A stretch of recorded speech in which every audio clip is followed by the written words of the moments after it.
Welcome back to our channel Bezwadi and cooking corner. Hi అండి, నేను మీ సునీత. ఈరోజు మన వీడియోలో ఈ సీజన్లో విరివిగా దొరికే పనస గింజలతో పనస గింజలు ఎగ్ కర్రీని అయితే చేసి చూపిస్తానండి.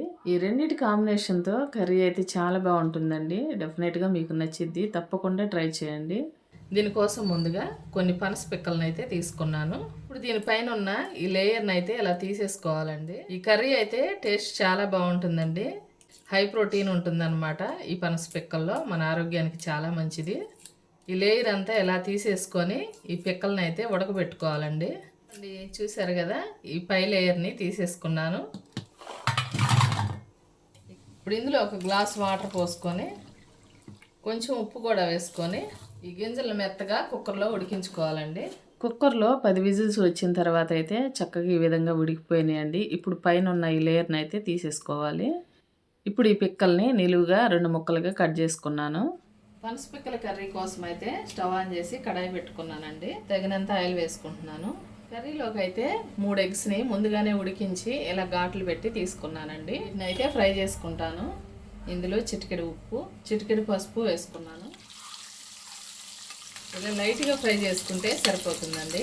తీసేసుకుంటున్నాను. ఇప్పుడు ఇందులో 1 స్పూన్ ఆవాలు వేసుకుంటున్నాను, 1 స్పూన్ జీలకర్ర,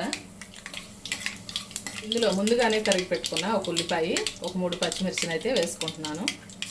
కొంచెం కరివేపాకు కూడా వేసుకుంటున్నాను.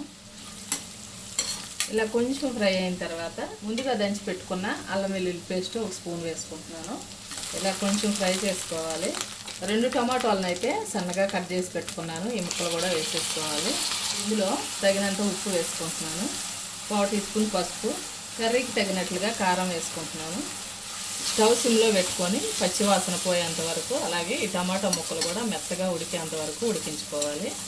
పెట్టుకొని ఒక 5 నిమిషాల పాటు ఉడికించుకుంటాను. టమాటా ముక్కలు అయితే నీట్గా ఉడికిపోయినాయండి. ఇలా నీట్గా ముక్కలు కట్ చేసుకున్నాను అనమాట. ఈ ముక్కలు వేసేసుకుంటున్నాను. ఈ మసాలా ముక్కలకు పట్టేటట్లుగా నీట్గా కలిపేసుకోవాలి. మళ్ళీ ఒక 5 నిమిషాల పాటు మూత పెట్టుకుని ఉడికించుకుంటాను. ఇప్పుడు ఇందులో కొంచెం చింతపండుని అయితే ముందుగానే నానబెట్టి ఉంచుకున్నాను. ఈ పులుసు పోసేసుకుంటాను. ఈ పులుపు వేసుకోవటం వల్ల పుల్ల పుల్లగా, కారం కారంగా ఈ కర్రీ అయితే చాలా బాగుంటుందండి. కొంచెం వాటర్ని కూడా యాడ్ చేసుకుంటాను.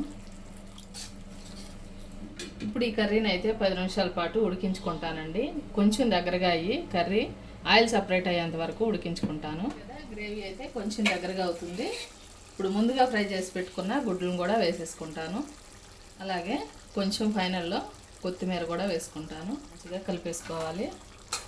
చూసారు కదండి, కర్రీ అయితే దగ్గరగా అయిపోయి ఆయిల్ సపరేట్ అయింది.